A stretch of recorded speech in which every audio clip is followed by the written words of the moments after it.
Magtulungan kayo sa pagbuhat ng pasanin ng bawat isa.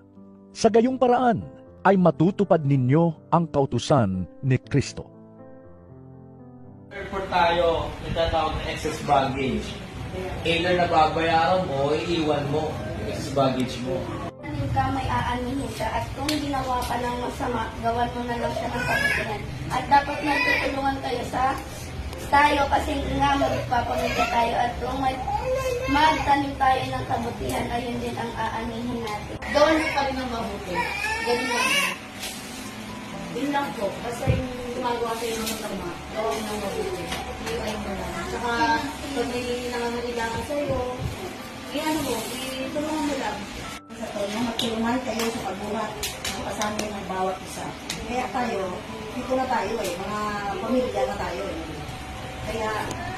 Kaya, hindi pwedeng kung may mga kapatid tayo na nangangailangan, di ba, kahit sa prayer lang, inaano natin. Kasi ang prayer, talagang malaking bagay. Ikaw, Nagugulat na lang ako kasi year ago na, tapos na hindi siya expect kasi na hindi ko sa akin. So yun lang siguro. Sa akin, minsan naman napakahirap gumawa ng kabutihan. Sa totoo lang, tao lang naman, napakahirap.